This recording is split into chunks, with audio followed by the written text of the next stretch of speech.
Hi, ഇപ്പോൾ ഒന്ന് കയറിയതേ ഉള്ളൂ ഗൈസ്. വല്ലാത്ത ക്ഷീണമുണ്ട്. അപ്പോൾ ഇന്ന് രാവിലെ എവിടെ പോയതാണെന്ന് നിങ്ങൾക്കറിയണ്ടേ? വേറൊന്നുമല്ല, ദിലീപിൻ്റെ ഒരു പടമുണ്ടല്ലോ, ഫ ഫ ഫ റിലീസ് ദിവസമായിരുന്നു. അപ്പോൾ ഫസ്റ്റ് ഷോ 8 മണിക്കായിരുന്നു. അപ്പോൾ 8 മണിക്ക് നമുക്ക് എറണാകുളത്തെത്തി. 4 സ്ക്രീനുള്ള തിയേറ്ററാണ്. 4 സ്ക്രീനിലും തന്നെയാണ് കളിച്ചത്. അപ്പം മീഡിയക്കാർക്ക് എല്ലാ ഷോയും, അതായത് റിലീസാവുന്ന പടങ്ങൾക്ക് ഫസ്റ്റ് ഷോ കാണാൻ ഒന്നില്ലെങ്കിൽ പ്രിവ്യൂ ഷോ ഉണ്ടാവും മീഡിയക്കാർക്ക് വേണ്ടിയിട്ട്, അല്ലെങ്കിൽ ഫസ്റ്റ് ഷോയ്ക്ക് ഫ്രീ ആയിട്ട് നമുക്ക് ടിക്കറ്റ് വരും. അപ്പം അവിടെ നമ്മൾ ആ സമയത്തിന് എത്തണം കേട്ടോ. അപ്പം ഇത് രാവിലെ ആയ കാരണം കുറച്ച് നേരത്തെ നമ്മൾ പോയി എറണാകുളത്തെത്തി. പടം കണ്ടു. 8 മണിക്കായിരുന്നു റിലീസ്. 7:30 തന്നെ നമ്മൾ എറണാകുളത്തെത്തി, തിയേറ്ററിലെത്തി. നമുക്ക് ഇവിടുന്ന് മെമു ഉണ്ടല്ലോ അല്ലേ, മെമു ഉള്ള കാരണം ഭാഗ്യം. വന്ന് കയറിയതേ ഉള്ളൂ, ഭയങ്കര ക്ഷീണം. അപ്പം കരിക്ക് ഒന്ന് രാവിലെ വെട്ടി വെച്ചിട്ടുണ്ടായിരുന്നു. അപ്പോൾ ഞാനിപ്പോൾ അത്യാവശ്യമായിട്ട് വീഡിയോയിൽ വന്നതാണെന്ന് വെച്ച് കഴിഞ്ഞാൽ, കൊയിലാണ്ടി കക്കൂസ് ഇടയ്ക്കിടയ്ക്ക് പ്രിയേ എന്ന് പറഞ്ഞ് വിളിക്കുന്നുണ്ട്. ഒന്നാമത് ഞാനൊരു കാര്യം പറയാം. ഒരുപാട് പേര് പലരും കോണ്ടാക്ട് ചെയ്യുന്നുണ്ട്. സ്ത്രീകൾ, പുരുഷന്മാരടക്കം കോണ്ടാക്ട് ചെയ്യുന്നുണ്ട്. എന്തിനാണ് കോണ്ടാക്ട് ചെയ്യുന്നതെന്ന് ഞാൻ പ്രത്യേകിച്ച് പറയണ്ടല്ലോ. അതെ, കൊയിലാണ്ടി കക്കൂസിൻ്റെ കുറ്റം പറഞ്ഞുകൊണ്ട് തന്നെയാണ് എല്ലാവരും എന്നെ സമീപിക്കാറുള്ളത്. ഞാൻ ചാറ്റുകളടക്കം സ്ക്രീൻഷോട്ടുകളടക്കം എടുത്ത് സൂക്ഷിക്കുന്ന ഒരാളാണ്. നമ്മുടെ തലയിൽ കളിമണ്ണാണെന്ന് വിചാരിച്ചവരറിയാൻ വേണ്ടിയിട്ടാണ് ഞാൻ ഈ പറയുന്നത്. നിങ്ങൾ ഇനി അഡ്വക്കേറ്റ് അല്ല, ജഡ്ജി ആയാലും, ഇനി അഥവാ ജില്ലാ കളക്ടർ ആണെങ്കിൽ പോലും, നീയൊക്കെ ഇങ്ങനെ വന്നിട്ട് ഇടയ്ക്കിടയ്ക്ക് പ്രിയെന്ന് വിളിച്ച് നിർവൃതി അടയാണ്ട് ചെയ്യാനുള്ളത് ചെയ്തിട്ട് വന്നിട്ട് നീയൊക്കെ സംസാരിക്കടി. അതിടയ്ക്ക് നീ ഫാസിൽ മാമൻ്റെ പാച്ചിൽ കോക്ടെയിലിൻ്റെ അണ്ടി താങ്ങി പോകണം നീ കണ്ടല്ലോ, എന്നിട്ട് നിനക്കൊന്നും കിട്ടിയില്ലേ?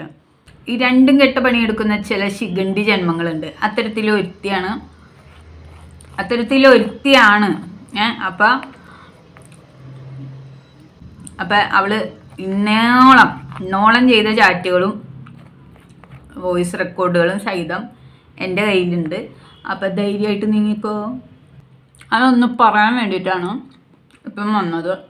എൻ്റെ കയ്യിലൊന്നുമില്ല എന്നുള്ള ധാരണയാണെങ്കിൽ തെറ്റാണ്. കറക്റ്റ് പറഞ്ഞ വിവരങ്ങളൊക്കെ നമ്മളിവിടെ സൂക്ഷിച്ച് വെച്ചിട്ടുണ്ട്. കാരണം ഞാനൊരു റിയാക്ഷൻ വീഡിയോ ചെയ്യുന്ന ആളാണ്. എന്നെ സോഷ്യൽ മീഡിയ കണ്ടിട്ടാണ് ഈ പറയുന്ന ആളുകളൊക്കെ, അല്ലെങ്കിൽ വേറെ എന്തെങ്കിലും ഉദ്ദേശത്തിലായിരിക്കാം കോണ്ടാക്ട് ചെയ്യുന്നത്. എന്ത് തന്നെയായാലും നമ്മുടെ അടുത്ത് വരുന്നവർ നമ്മുടെ മിത്രങ്ങളല്ല എന്നൊരു ധാരണ. എന്നോട് ആരെന്ത് ചാറ്റിയാലും എന്ത് പറഞ്ഞാലും ഞാൻ അതിൻ്റെ തെളിവുകൾ എടുത്ത് സൂക്ഷിക്കുന്ന ആളാണ്. അപ്പോൾ ചേച്ചിമാർ പെട്ടെന്ന് തന്നെ അഡ്വക്കേറ്റും വെടിവാണവും കൂടി വേഗം പോയിട്ട് ചെയ്യാനുള്ളതൊക്കെ ചെയ്തിട്ട് വന്നിട്ട് സംസാരിക്കുന്നതായിരിക്കും ഏറ്റവും നല്ലത്. അതാണല്ലോ അതിൻ്റെ ഒരു ശരി. ഇത് കണ്ടോ, ഗുരുവായൂരപ്പൻ്റെ ചിത്രമുള്ള മോതിരം ഗുരുവായൂരിന്ന് മേടിച്ചതാട്ടാ. ഇനി എന്നെക്കൊണ്ട് കൂടുതൽ കൊണപ്പിച്ച് സംസാരിച്ച് കോണ്ടാക്ട് ചെയ്യിക്കാനുള്ള പണിയാണെങ്കിൽ പൊന്നാര ചേച്ചിമാരെ അത് നടക്കൂല. എന്നാന്നറിയോ, ഞാൻ കഴിക്കണത് അരിഭക്ഷണമാണ്. ഞാൻ ഫോട്ടോ വെച്ചിട്ട് വീഡിയോ ചെയ്യാമെന്നാണ് ഉദ്ദേശിച്ചത്. എന്ത് തന്നെയായാലും നമ്പർ അടക്കം ചാറ്റ് അടക്കം എൻ്റെ കയ്യിലുണ്ട്. ബാക്കി കഥകളും ചാറ്റുകളൊക്കെ ഞാൻ പുറത്തുവിട്ടാൽ ബാക്കി ഞാൻ പറയണ്ടല്ലോ അല്ലേ.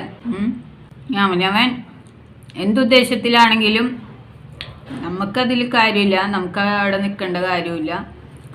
എന്തെങ്കിലും ആയിക്കോട്ടെ എന്ന് വിചാരിച്ചിട്ട് മിണ്ടാതിരിക്കുന്നവരുടെ വായിൽ കോരിട്ട് കുത്താൻ നിന്ന് കഴിഞ്ഞാൽ അത്ര എനിക്ക് പറയാനുള്ളൂ.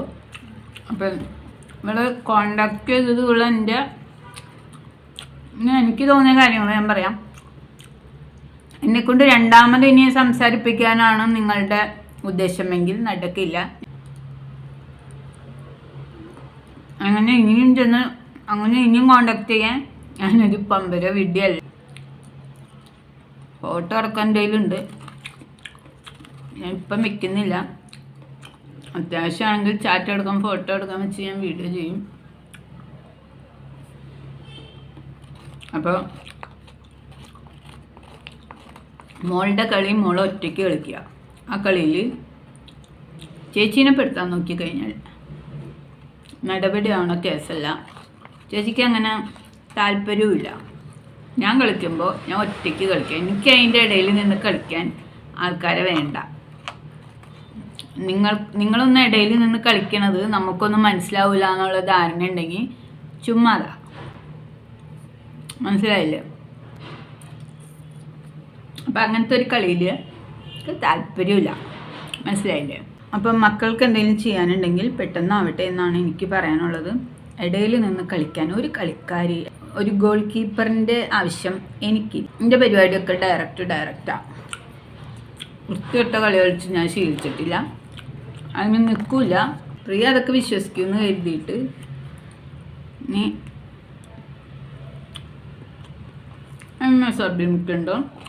എന്നെ സമീപിക്കേണ്ട കാര്യം ഇല്ല. ഞാൻ പറഞ്ഞല്ലോ, അടുത്തത് ഇനി എനിക്ക് സംസാരിക്കണമെന്നുണ്ടെങ്കിൽ ചാറ്റ് അടക്കം ഫോട്ടോ അടക്കം വെച്ചിട്ട് ഞാൻ അടുത്ത വീഡിയോ ചെയ്യുള്ളൂ. ഇതിനെപ്പറ്റി ഇനി ഞാൻ അധികം സംസാരിക്കില്ല.